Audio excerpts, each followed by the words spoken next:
there may be some kids trying to interrupt this, That's but all right.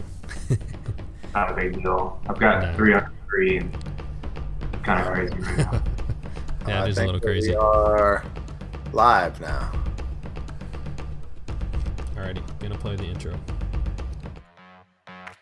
Hey guys, I'm Jordan Fromer. I believe in hunting hard, hunting smart, and having a fun time while doing it. And shooting limits, well, that's just the icing on the cake. I revel in the journey just as much as the successes it brings. From ducks to dogs to decoys and guns, we'll be talking tactics, strategies, and what it takes to get the job done. Load up and take aim. This is the Duck Gun Podcast.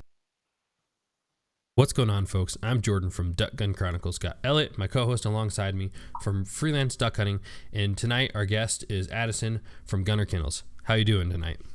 Pretty good. How about y'all? Doing great. We are sure happy to have you on here. Big fan of your kennels for sure. Thank you. Yep. Those things as well. Those are tanks, man. Tanks. I appreciate it. Yeah, those things are awesome for sure. Yeah, I went from one of those. Man, I don't know. It was a hand me down what I was using, but I mean, it's called plastic. It was more like paper. I mean, the thing was just falling apart. And going from that to one of your kennels was like night and day difference. I'll just say that. I appreciate it. That was the whole plan, was make something that's completely different than what's out there. Well, you've definitely succeeded. You know that it looks like it'll stand up to pretty much anything that's going to be thrown at it. That's right. Yeah, actually, we just got somebody emailed us this weekend that a drunk driver ran him off the road, and I think it was a student in college at TCU in Texas, and he emailed and said, "My dog would be dead if it wasn't for your kennel." And we're trying to get some more info, but he sent pictures of the kennel, and it's like scratched up. But I mean, it looks like the kennel looks like he didn't have it strapped down and hit the road, but he said the dog's fine, so that's a good thing. Wow, that's amazing. Yeah. Is the lighting okay? Can you see me all right? Yep. It's all right. It's not bad. Yeah. See if I can brighten it up a little bit. So I'm curious about. I just watched the video. I was aware of your products, but then the video that I'm not sure when you guys released that video, was my first real exposure to, I guess, more an in-depth look of you and your company, and man, that video is worth watching more than once. What was the process behind the video and how it got started, and when did it release, and what's your feedback been about it? And yeah, that's actually it was a long process. Ben over at Con Outdoors, I think that our two marketing girls touched base with him at SHOT Show in 2016, just to get the conversation started. And then last duck season, they came down and filmed a hunt in Yazoo City, Mississippi. And I don't know, I'm sure other people thought about it. I thought about it right when I saw it, but we're literally sitting there up trying to hide up against like two little bitty trees. Doesn't really look very professional, which is pretty much how I operate, but it's because it was the only hole in the whole camp that wasn't frozen over, and the ducks were all right there in the morning. But so we shot for a couple of days there, and then they came back in the spring to film the piece on, interviewing me at the warehouse and with my family and everything. And I think it turned out phenomenal. I was really pleased with it, and the response has been great. Well, let's stop and back up to that hunt, because that hunt, I think, plays a huge part in making the whole thing, because it's such an unusual location and hunt. So you guys roll up, and that's like a shallow marsh there? It's an old catfish pond. So that's my old catfish farm that they stopped farming and just started planting for ducks. And it's pretty much completely frozen, right? Yeah, they got over 30 ponds, and everything was frozen except for this one hole, because all the ducks and geese were in it, keeping it open. And so you guys tromp out there and you're having to break ice as you're going out to the hole. Yeah. And I mean, how many on the video, it looked like thousands of ducks were sitting in there. Yeah, I've always been at estimating that, but it was a pile of them. I think I fell in on the way out.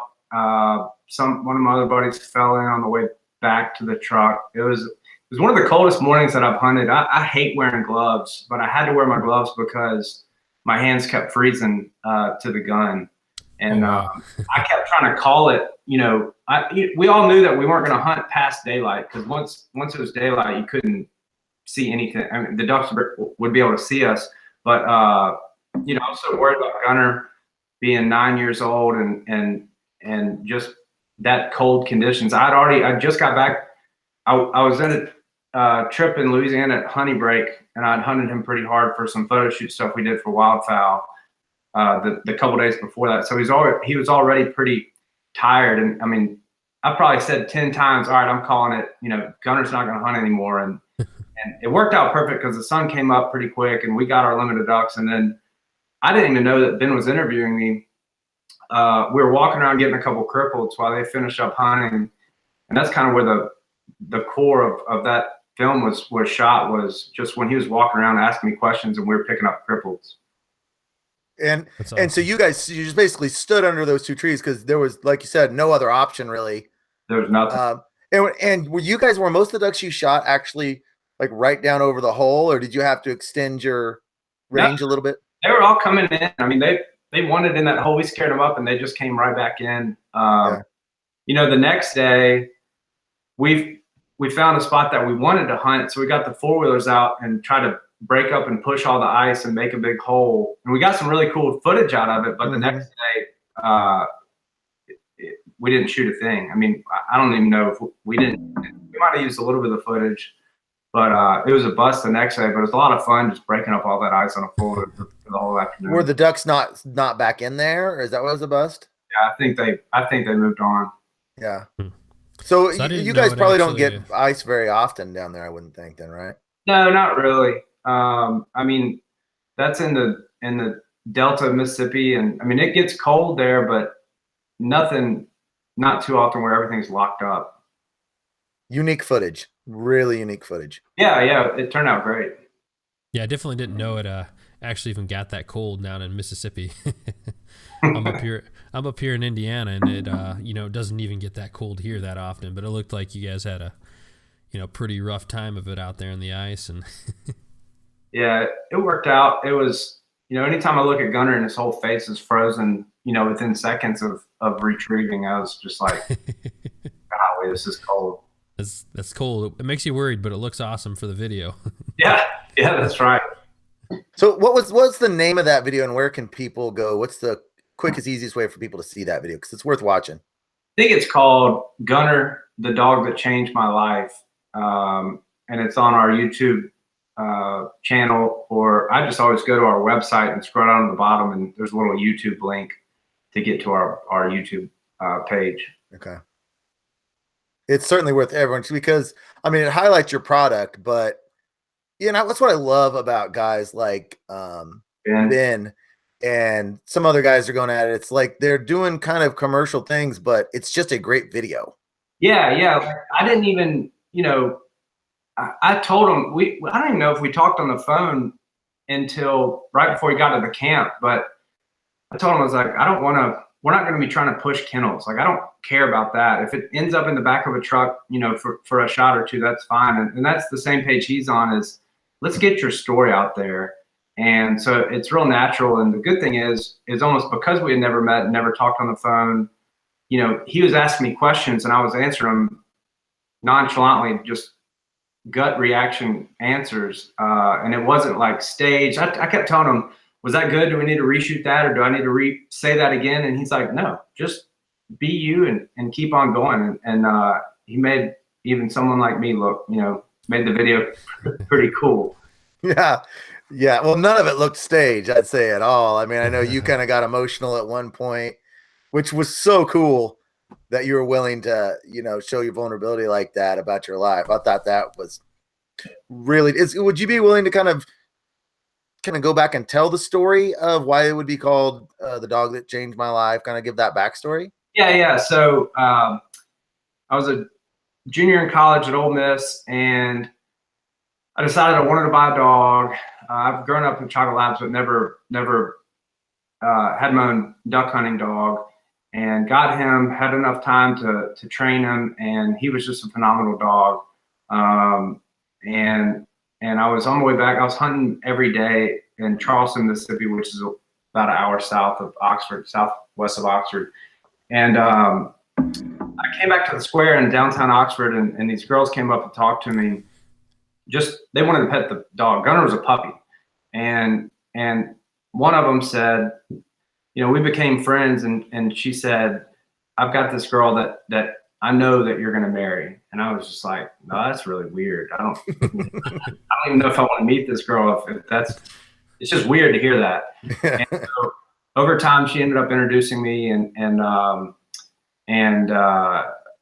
Emily, she's from the Gulf Coast of Mississippi. We hit it off and got along great, and ended up getting married a couple years down the road. And what was weird about that film is I definitely wasn't planning on getting emotional, and I'm not an emotional guy, but I've been going so hard trying to get this company started. Like the day we launched the website 3.5 years ago was the day we had our first daughter, Marie. And now we've got 3 girls, 3.5, 2 years old, and 10 months old, and we've got another one on the way. I don't know if it's going to be a boy or a girl, but we've been so busy. And when Ben was asking me these questions, all of a sudden it just hit me at the same time, like, oh my gosh, like it's starting to come true. These dreams that I've had about starting this company, and it just hit me of this wonderful family, and golly, I mean, he had probably 10 seconds of me being emotional. He probably has on footage like 30 minutes of it.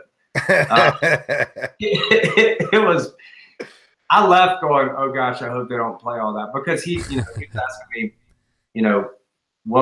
what would your life be like without Gunner? And it all kind of hit me, like I wouldn't have my wife and this beautiful family, and I wouldn't be doing what I love in the hunting industry and starting this company. So there's kind of a mix of emotions all hit me at once. And when you go back and see that part of the video, what are your gut emotions? And how does it make you feel when you see it?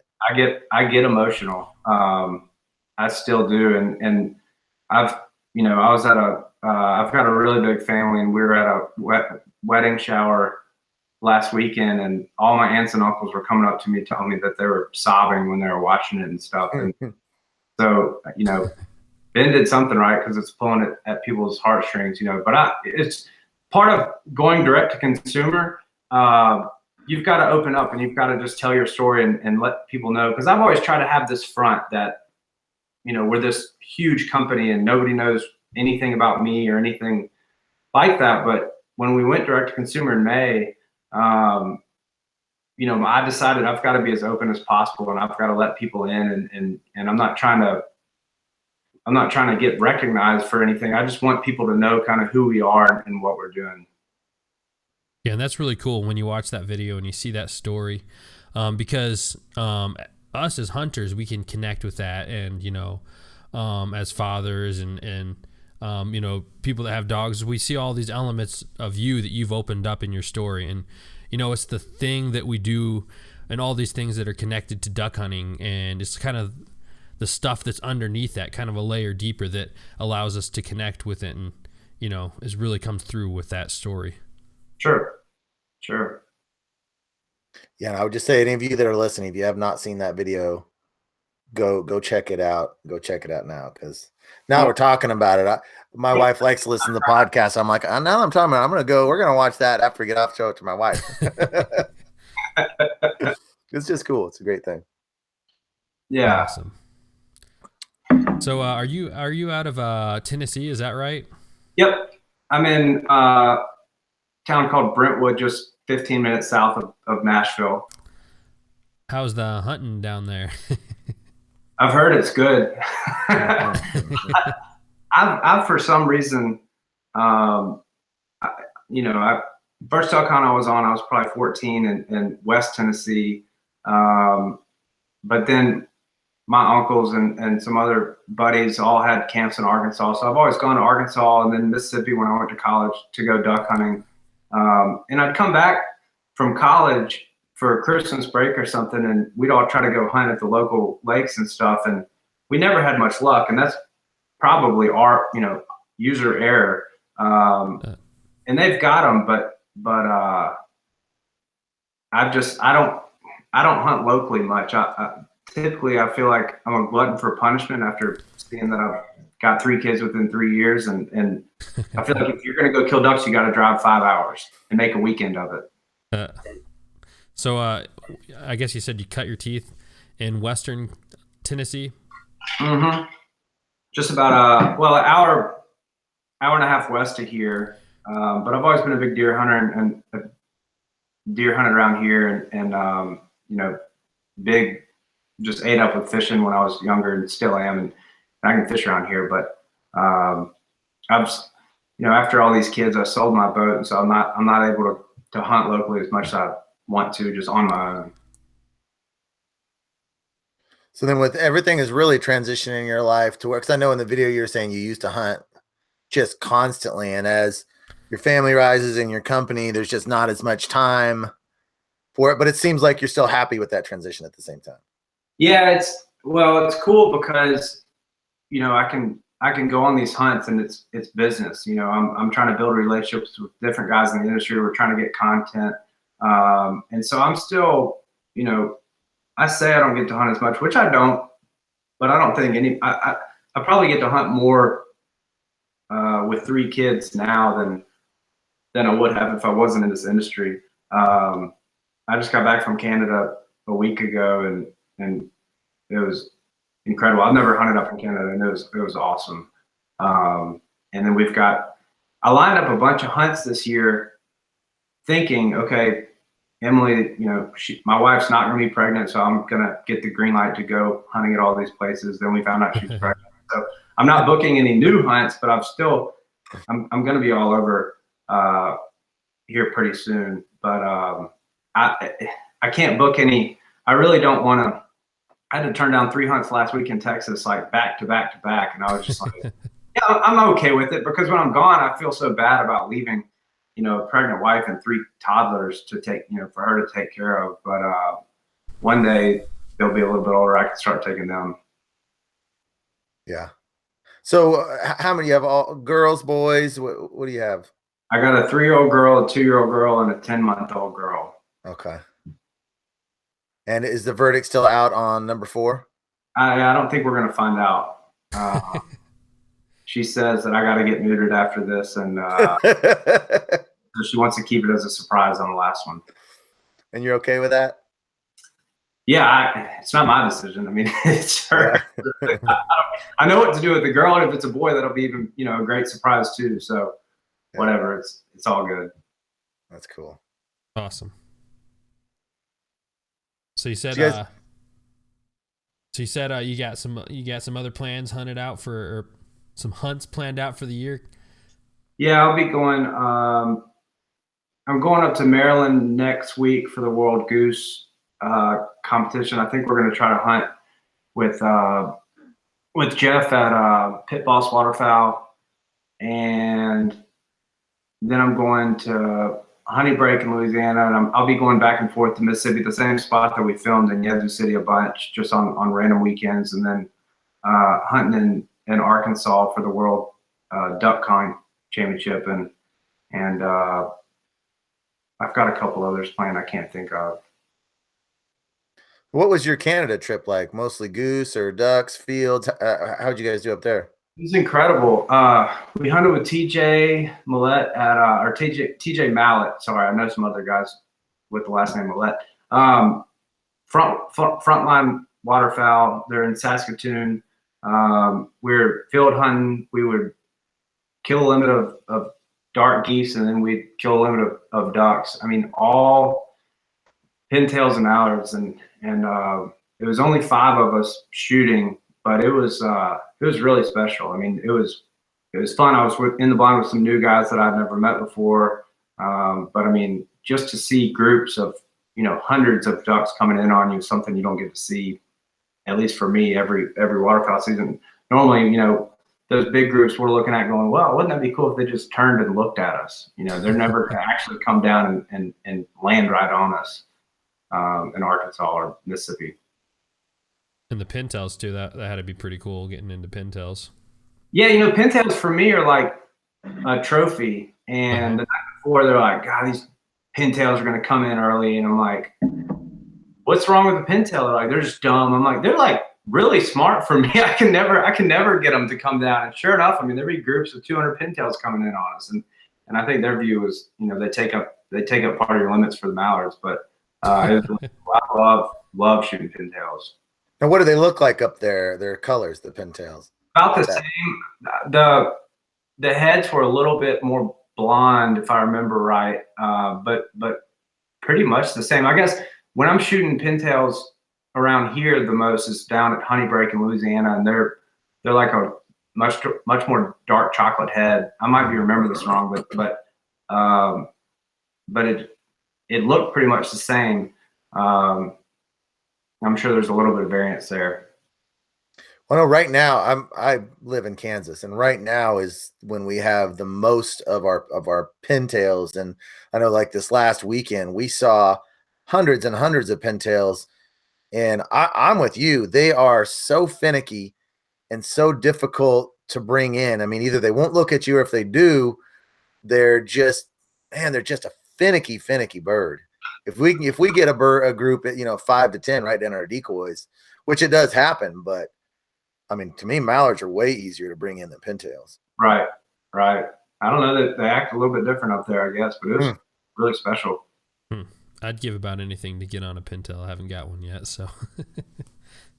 We've got them around right now, I'll tell you that. And I was so disappointed not to get an opportunity to shoot one last weekend. We had both Saturday and Sunday, and both days saw plenty of them and never even got close. No ducks wanted to work us that weekend. It was terrible, but the way the pintails are around.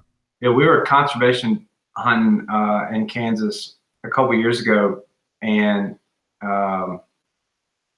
tons and tons of pintails were wanting to come in, and I kept thinking, God, I wish it was duck season right now, but we still did pretty good with the specs. I mean, I'm sorry. Snows. Snow geese, yeah. Yeah, and that time of the year, those sprigs on the pintail are like that long. They're so long. They're beautiful. Once in January, when it's all frozen around here, and when it starts to thaw, as soon as it starts to thaw, we get a huge reverse migration, and we will see pintails then. Already really beautiful pintails in late January. If we don't get them in October or late January, we're normally not going to see very many of them in between those times. Right. But they're beautiful in January. They look much prettier as far as their plumage in January than they do in October. Yeah, that blue on their bill, and that's when we shoot them at Honey Break is in January, and they're just, I mean, they're gorgeous. It's just to me, it's like the perfect duck. Yeah, just so elegant. Mm-hmm.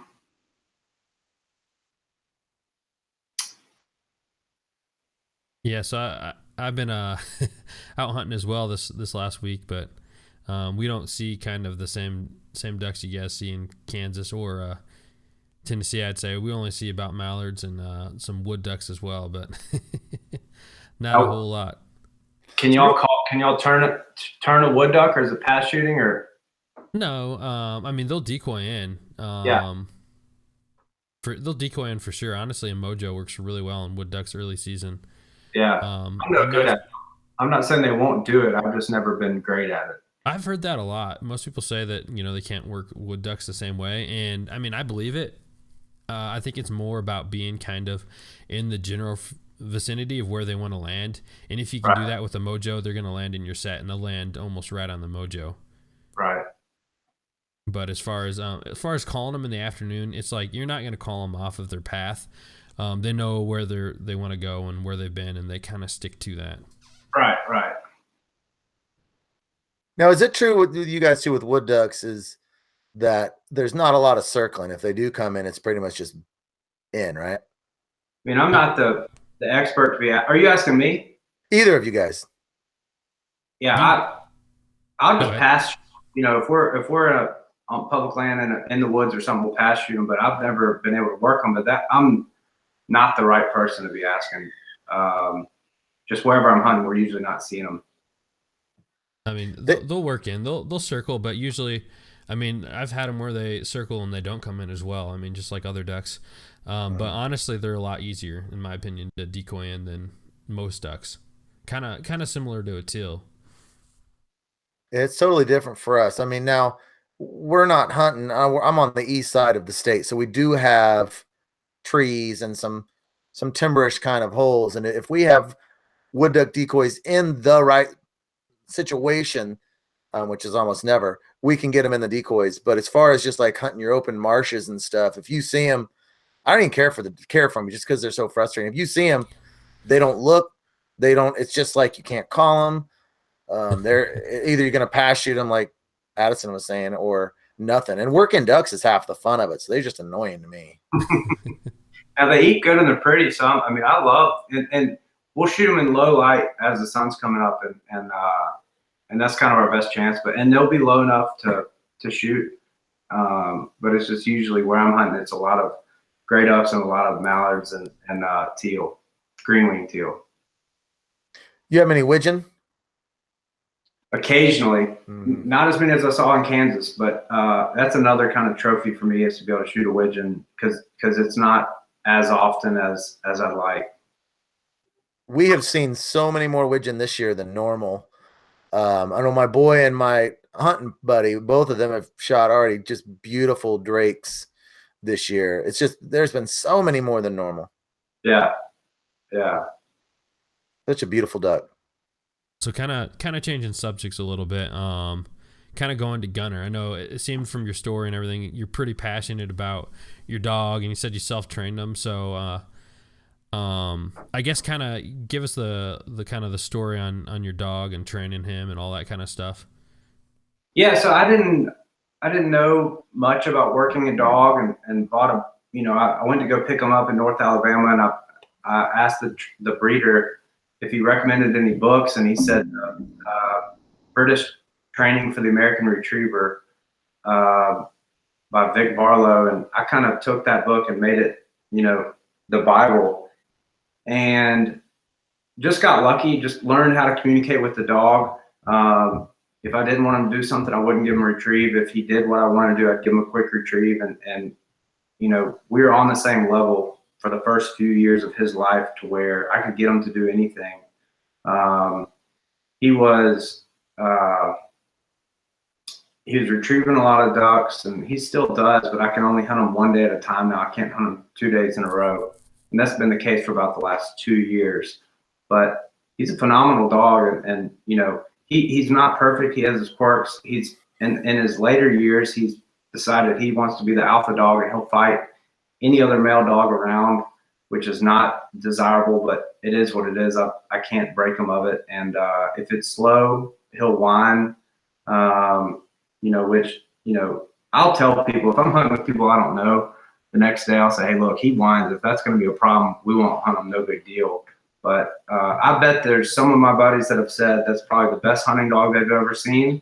And there's probably some other guys I've hunted with that said that's the worst hunting dog they've ever seen. Depends on if it's a slow or fast day. But it's all good. I mean, it was my first dog to train and hunt, and it turned out great. I, love the dog to death. I take him to my warehouse every day, and he's always by my side. Awesome. Yeah, I would say he's definitely a good looking dog, and I can relate to some of that as well. Chief's the first dog I've trained. This is his second season really hunting, and he has a lot more quirks than you've named that I got to work out of him. But it's a lot of the fun of hunting with the dog is working with them and watching them succeed eventually, or so you hope. And right. Yeah. And Chief actually looks a lot like Gunner. Really? Yep. Same kind of coloring. Yeah. There's been a couple times where I looked at him and said, Gunnar, if you weren't so good looking, I'd probably let you go by now, because I hunted with them. I remember I hunted with them on a lease in Arkansas, just me and him. And I was trying to work out that whining that he had just started doing. And a group of mallards are coming in on us, and he flat out just started barking at them. And I've never known a dog to flare a duck, but I'm pretty sure that he flared those ducks that time. And I mean, he's a great dog, but he is a good looking dog, and I don't know. It's a good relationship. So you think he purposefully flared him to like? No, I think he's trying to call him. No, Okay. my buddy, his camp in Mississippi, if he's a really good shot, and if we're hunting together, dove or duck or whatever, and my buddy is shooting better than I am, he'll just leave me and go heel on him. He's like, I know that. I'll go with the breadwinner, I'll go for That's great. That's awesome. So how's he holding up health wise? Any health issues starting to pop up? Just sore. I'll run him every other night on the golf cart and just through the neighborhood. And the next day he'll be slow to get up get up the stairs from the garage. And like today, even he was limping for not really any apparent reason. But I've got him on some medicine that's really good for older dogs called Adequan. And it's a shot you give them every 20 days. And it's really, I mean, it's taken a couple of years off of him, because 2 years ago, I thought, this is it. Last year, 2 years ago, I thought next year will be his last year. And after he started that medicine,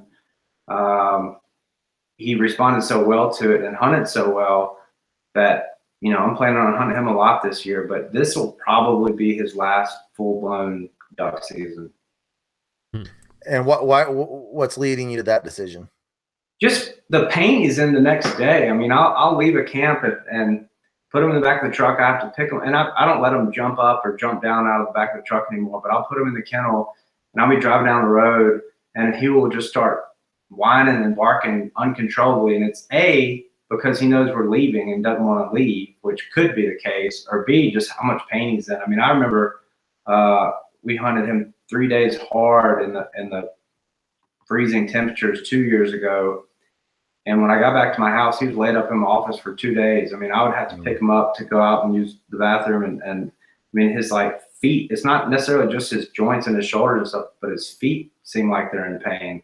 It's just from going so hard. I mean, he's overheated dove hunting. He's got hypothermia when we're duck hunting once. And I mean, he will, if I let him, and that's the problem, is you're in charge. You got to monitor him, but he would kill himself duck hunting if I let him get to that point. They're wonderful animals, aren't they? Yeah, they just want to make you happy, in my opinion. Yeah. I've got an 11-year-old yellow lab, and she started limping around year 8. And I thought that was going to be her last year. And then I got her on some medication, took about 6-7 pounds off her, and she started doing really well. Then the limp kind of sunk back in, and then opening day teal season this year, she tore her ACLU. So she had that surgery done, and they're telling me that they think she can hunt mid-November, but I'm looking at her, it's like, man, she limps, and right. I want to hunt her, and I mean, she's not a high energy dog, right? So which helps, I think. But man, I hope she can hunt mid-November. But I mean, she's 11 and she's still limping like crazy. It just kills me every time I leave to go hunting, and she's looking at me.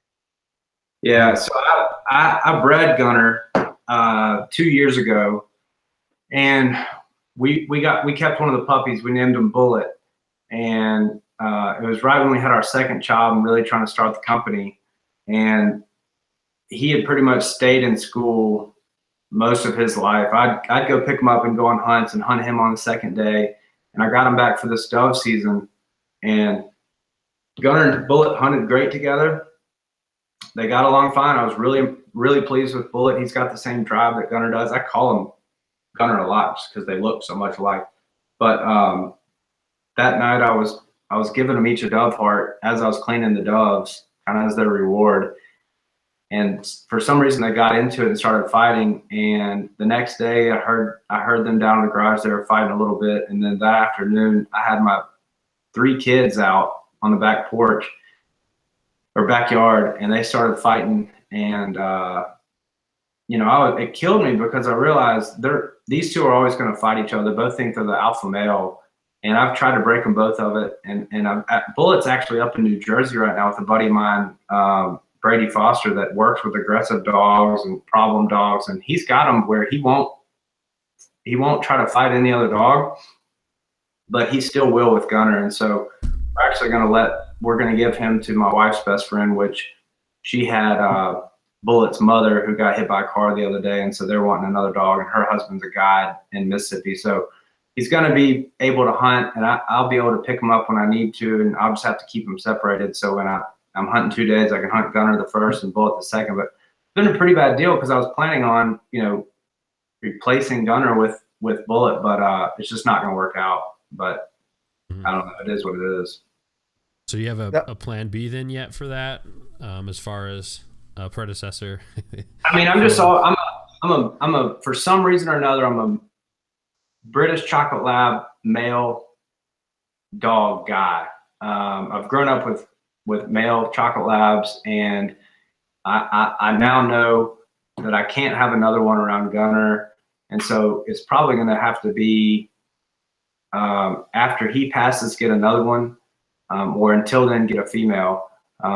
But I haven't really figured it out and hadn't put too much thought into it. Because you don't want to, you don't want to think about when your dog can't hunt anymore. Yeah.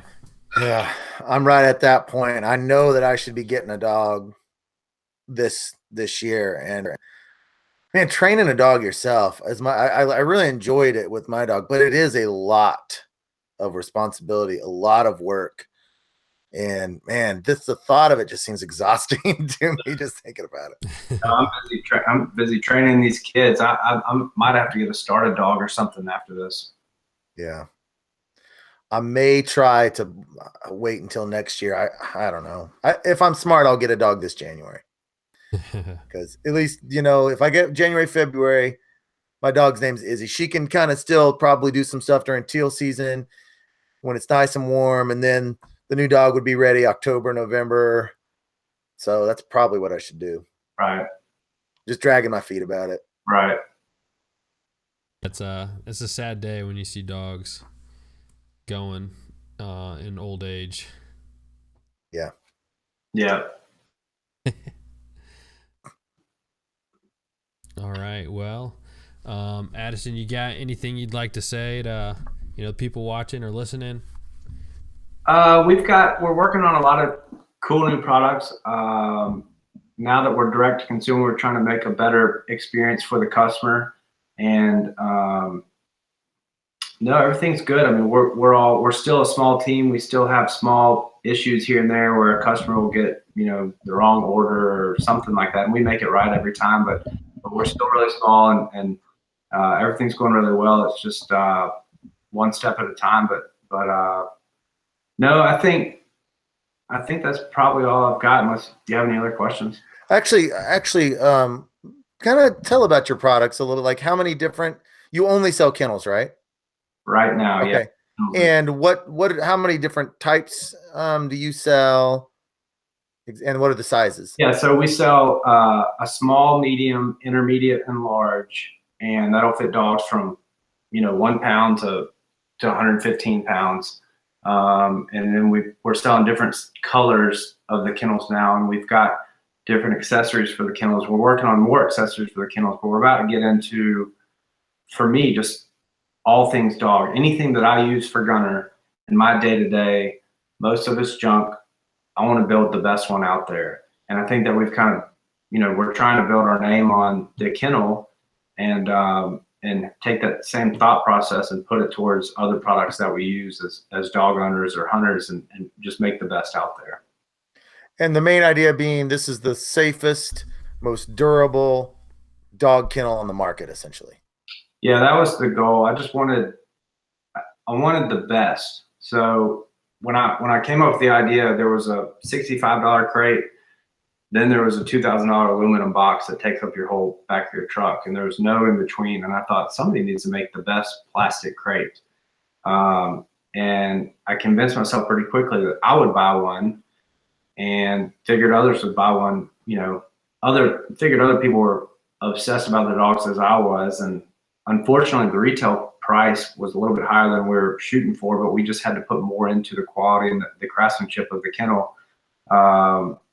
But people seem to accept the price because it turned out to be a well-made product, and we're not perfect, but that's what we strive for. And so there's a lot of different components and manufacturing processes in the kennel, and more than just what you think when you look at it. And so there's always something going on, that we're trying to figure out, to make sure that it's better and repeatable process, that everybody's going to get the exact same kennel. But we're only 3.5 years old, and we're getting there. So it's interesting. The customers will tell us what they want to in terms of different accessories or different ideas, and so we're building on some of those. But a lot of it comes down to what I've been using day to day and what I don't like about all these other dog products. And let's go out there and, like the kennel, just make the best out there for whatever it is for your dog. Awesome. Well, I would say as far as the price goes, I'm willing to bet you, having one myself, that it's going to probably, my kids will be using it with their dog when I'm not hunting anymore. I mean, it's not gonna, you're not gonna need another one anytime soon. Yeah, that was the goal. Was there's no reason. It's just like a Yeti cooler. I was buying 5 Coleman coolers a year because I would use it and break it, and then I got one Yeti. I think 8.5 or no, longer than that. I got a Yeti in 2008 or 9, and I've still got it in the back of my truck right now. I mean, you don't need another one. You make something, and if you break something, it's easily replaceable. I'm not breaking anything on that one, but yeah, that was the whole idea. That's definitely exciting to hear your other plans for dog products. I'll definitely, seeing the quality you guys got on your kennels, be excited to see what you guys come out with on that stuff as well. Yeah, we're trying to do it right. I mean, we're trying to come up with the product, get a prototype, and actually test it before.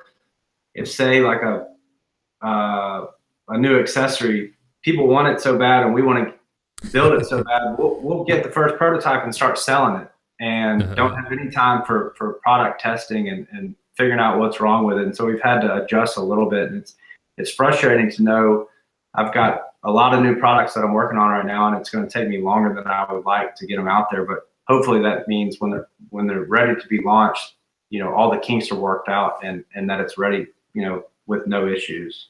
Any sneak peeks of kind of a product you're excited about that you don't quite have out there yet that you'd be willing to share with us? I've got one that I can probably go ahead and talk about. We'll be releasing it this December, hopefully. But it's a high-end dog food container. So I've taken all the different issues that I have with all the dog food containers out there and try to make the best of the best.